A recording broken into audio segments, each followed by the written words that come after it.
الحمد لله رب العالمين والصلاة والسلام على نبينا محمد وعلى آله وصحبه أجمعين. Donc Inch'Allah, on va traduire un hadith, c'est-à-dire l'explication d'un hadith qu'a donné Cheikh Abd al-Razaq al-Badr dans son explication de Ma'arij al-Qaboul. Donc la question lui a été posée en ce qui concerne le hadith wa fi sahih an Ibn Abbas radiyallahu anhuma كان النبي صلى الله عليه وسلم يقول عند الكرب. Donc dans le recueil authentique an Ibn Abbas radiyallahu anhu, le prophète salam disait lorsqu'il était touché par l'angoisse, la détresse, l'anxiété, il disait La ilaha illallah al-alim al-halim, La ilaha illallah rabbul arsh al-azim, La ilaha illallah rabbus samawati wal-ard wa rabbul arsh al-karim. Donc, Cheikh Abd al-Razaq al-Badr, ils lui ont posé la question sur ce hadith et il l'a expliqué comme suit. Oui, ceci est une immense invocation qui a été confirmée du messager d'Allah, du prophète sallallahu alayhi wa sallam, que lorsqu'il était touché par l'angoisse ou la détresse, l'anxiété, lorsqu'il était touché par cela, il disait, ou lorsque la personne est touchée aussi par cela, c'est-à-dire qu'elle est dans un moment difficile, elle est oppressée, compressée. Le messager d'Allah prononçait La ilaha illallah al-alim al-halim, La ilaha illallah rabbul arsh al-azim, La ilaha illallah rabbus samawati wal-ard wa rabbul arsh al-karim. Il prononçait cette immense, il répétait plusieurs fois, cette immense invocation, c'est-à-dire cette immense invocation qui est la répétition de l'unicité du tawhid. La répétition de l'unicité qui est le tawhid, c'est-à-dire la parole de La ilaha illallah. Donc on voit bien que dans cette invocation que La ilaha illallah, on a déjà la parole du tawhid, de l'unicité, et annexé à celle-ci des caractéristiques, des attributs du Seigneur, qui nous indiquent, ces attributs donc, qui nous indiquent l'immensité d'Allah et la grandeur d'Allah subhanahu wa ta'ala. ومن هنا تعلم أن شفاء الكرب التوحيد ربه سبحانه وتعالى. Donc à partir de ce moment-là, on doit savoir que la guérison contre cette angoisse, cette anxiété, cette dépression, sa guérison se trouve dans l'unicité d'Allah, dans le tawhid, l'unicité d'Allah subhanahu wa ta'ala. Et que anna shifa al-qalb at-tawhid, et que la guérison du cœur se trouve dans l'unicité.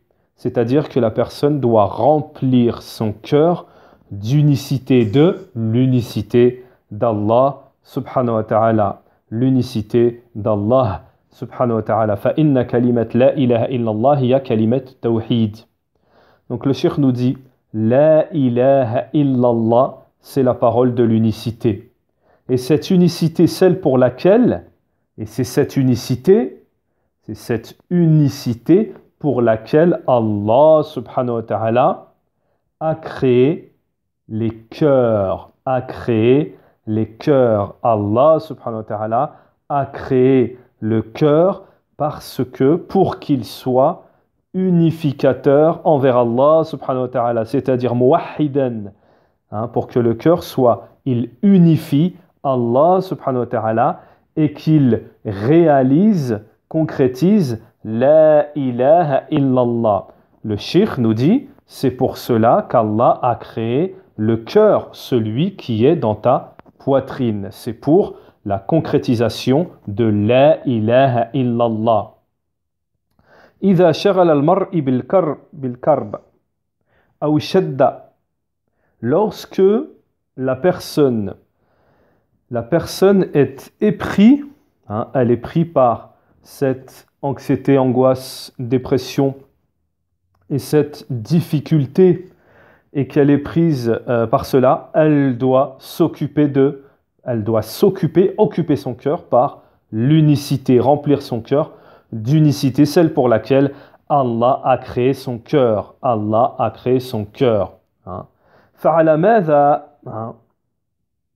Alors, pourquoi, sur quoi la personne s'inquiète, sur quoi la personne s'inquiète alors qu'il y a le tawhid, l'unicité d'Allah, et alors que Allah subhanahu wa ta'ala l'a créé pour cette unicité.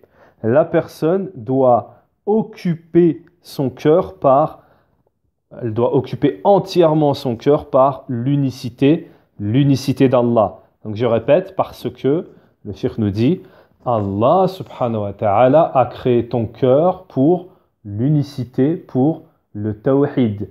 Et quand celui-ci, ton cœur est occupé complètement par le tawhid, alors il te débarrassera de cette anxiété, cette détresse, cette angoisse. ولهذا أيضا التوحيد مفزع المؤمنين في شدائده ودنكه وكربه. Donc également le cheikh nous dit, le tawhid, c'est quelque chose qui va sauver le croyant, qui va faire que le croyant retourne vers Allah. Il aura cette peur, cette inquiétude qui va le faire retourner vers Allah dans la difficulté, et dans cette angoisse, cette dépression, cette anxiété. L'unicité va le sortir de là. هذه الكلمة العظيمة. Donc cette parole immense, nous dit le cheikh, cette immense parole qu'est La ilaha illallah al-alim al-halim, La ilaha illallah rabbul arsh al-azim, La ilaha illallah rabbus samawati wa rabbul ardi rabbil arsh al-karim. Donc ça, bien entendu, c'est l'invocation que l'on doit dire. Et le cheikh va nous expliquer فَإِذَا أَخَذَ الْمَكْرُوبَ.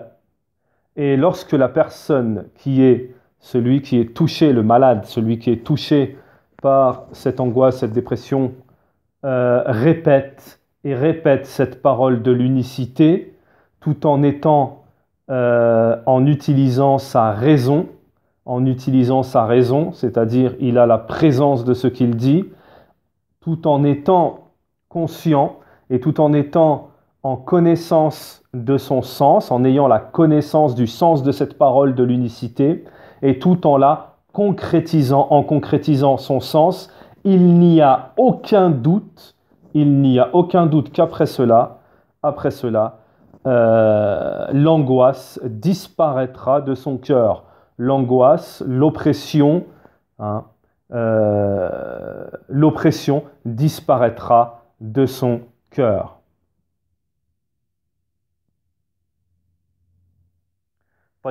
Donc, ça, c'est l'explication assez courte, mais très, très, très, très, très utile et très profitable pour celui qui la met en pratique. On a encore un exemple de l'importance du tawhid et que tout est dans le tawhid. Tout se passe dans le tawhid et avec le tawhid, c'est-à-dire l'unicité d'Allah subhanahu wa ta'ala. Subhanakallahumma bihamdik wa ashhadu an la ilaha illa ant wa astaghfiruka wa atubu ilayka.